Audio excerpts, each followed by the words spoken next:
Yo, welcome back to the Further Your Lifestyle podcast, conversations on lifestyle, passions, and hustles. My name's Chris Furlong.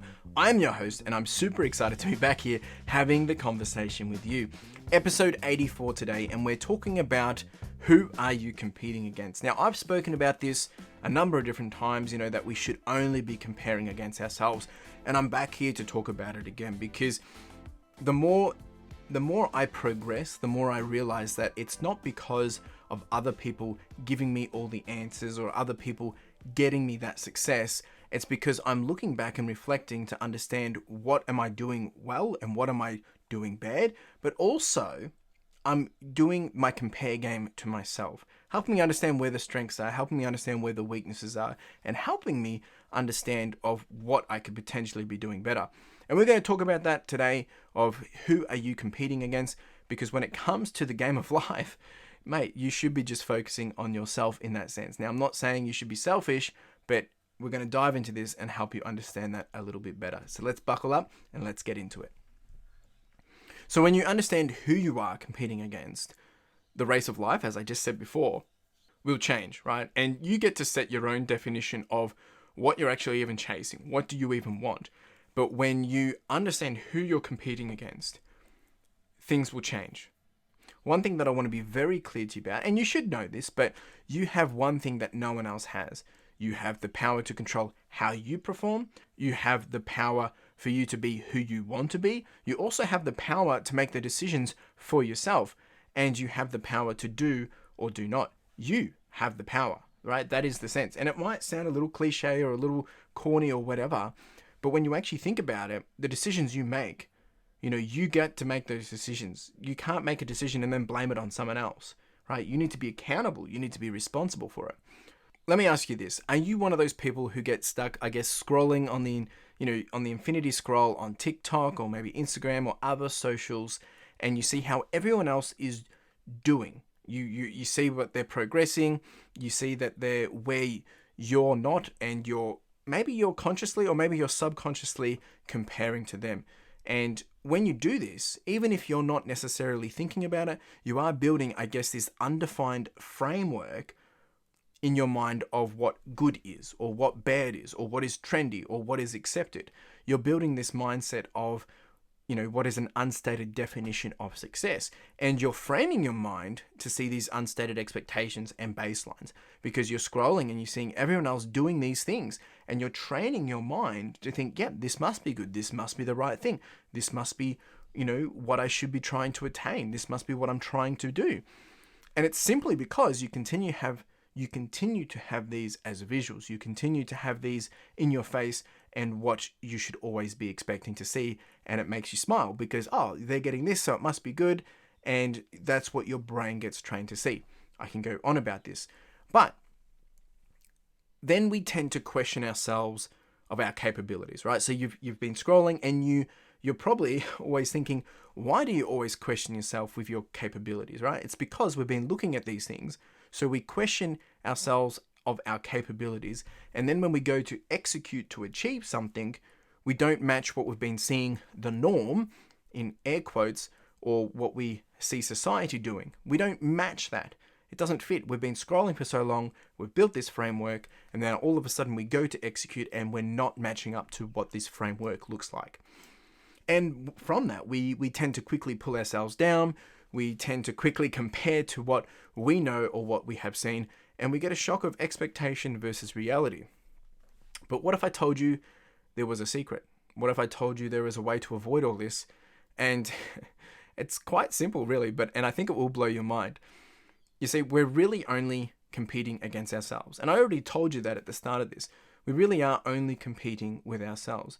And there is a nice quote, or a great quote from Pete Cashmore, I believe his name is, and that is, we are really competing against ourselves. We have no control over how other people perform.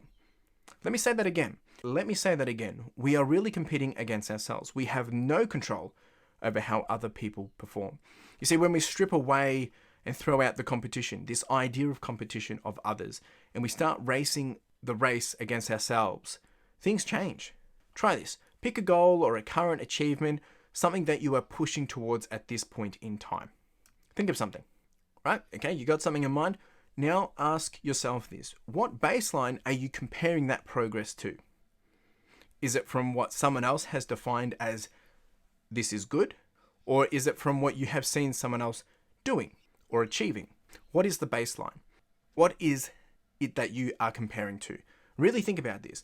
Once again, pick something that you're currently pursuing to. Maybe for me, it might be running, it might be with business, it might be with YouTube, it might be with growth in personal areas. And what am I comparing that to? Who am I comparing that to? What are my baselines? And it might not even be the case that you're going to someone and comparing, but you're using data, you're using information as a baseline. So what is it? What are you comparing to? Do you catch yourself looking at other people's vanity metrics? Subscribers, likes, views. Are you comparing your business to another? Are you, comparing your fitness to, with your age to other people in your age? The list goes on, and you can get into so many different things here. But think about it. Think about it. What are you comparing to? What is the baseline you're using? And the best answer you can give for this, and maybe you already did, it's either nothing or yourself.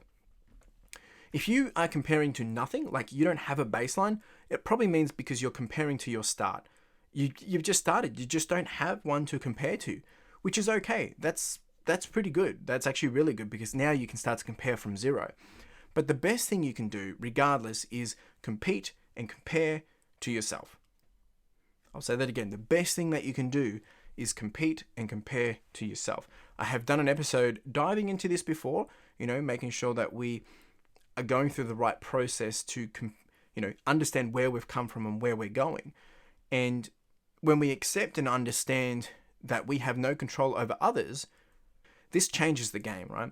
Whether they look like they're ahead of us or not, we are not accountable to them. We're not responsible for them. And it shouldn't even be our problem. We are only accountable to ourselves and responsible for ourselves. We have no control over what they can and cannot do. Look, you can probably influence people, you can encourage others, you can bring others down, of course, but ultimately they get to control their story. Just like you get to make the decision. You get to choose, right? We said it at the start, you have the power to control how you perform. You have the power to choose what you want to do. But we tend to get manipulated or confused by what other people are doing, therefore we base it on what they're doing. So if you reflect on you and your journey, your laneway, right? Your swim lane, from where you have come from with all your experience, understanding the tools and the lessons, that's in your lane, right? That's what you get to bring to the table with you, as that's what you've created. Everything, when you look back, where have you come from? How have you been able to achieve what you've been able to achieve? What were the circumstances? What were the situations? What were the opportunities? Who did you get to meet? What were the skills? What were the life lessons?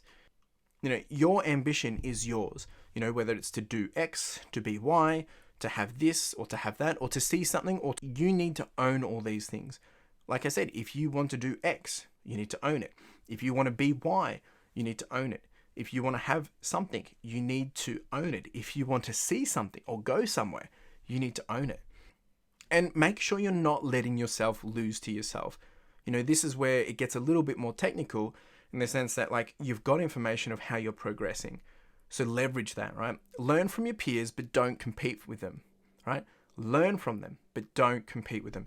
Be inspired by your peers, but don't be jealous of them, right? And it's the same as yourself. Learn from your progress, right? Compete against your own progress. Be inspired by how far you've come, right?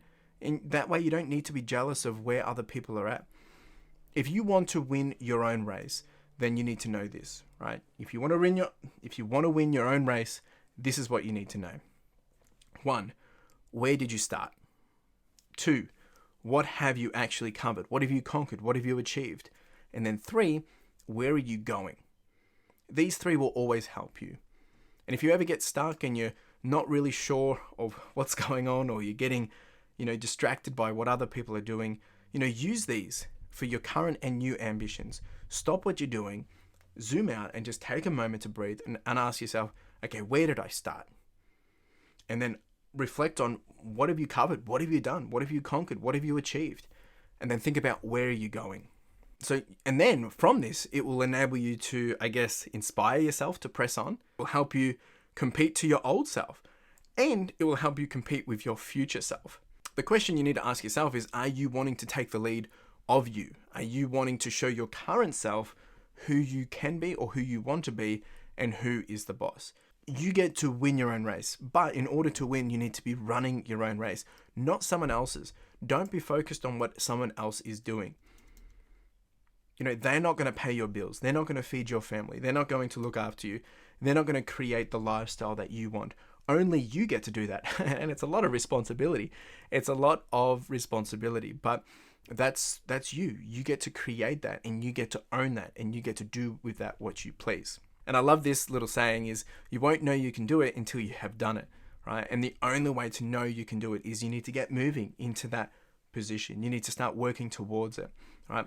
And once again, I want to finish with this, is reminding you, if you are struggling today, if there is something here where maybe you think, oh no, I'm stuck, I don't know where I want to be, or I feel like I'm not progressing, is ask yourself these 3 things. Where did you start? How far have you come? What have you covered? What have you conquered? What have you achieved? And where do you want to be going, right? Use that to help yourself be influenced. Use that to help yourself be inspired. Use that to help yourself be motivated. But also use it to give you some conviction, to challenge you and realize that maybe you haven't progressed as much as you wanted, right? It's a beautiful little tool to enable you to grow quicker and to win your own race. Really do appreciate you being here. If you do have any questions on this, you can reach out to me on the socials. Hit me up on Instagram at Further Your Lifestyle. That's probably the best place you can do it. And if you did enjoy this episode, and if you think someone else can resonate from this, please share it. Share it with someone. Share it on your socials. Send them a message. Send them a link. I would greatly appreciate it. Otherwise, you have a wonderful day. Cheers. Now, if you didn't know, we do have the podcast merch, and this is with a key focus of enamel pins. Now, if you haven't checked these out, make sure you do, because the intent of these are really just to be a small token and a reminder for you to charge on, to push on, and to further your lifestyle. Whether it is a gift for someone else to encourage them, or maybe to inspire them, or maybe it's a way to motivate yourself, or you can simply just make a purchase to simply support the podcast, which would be greatly appreciated. We do also have some sweaters and some long tees, so make sure you check it out. Link in the description and in the show notes. Really do appreciate it. Cheers.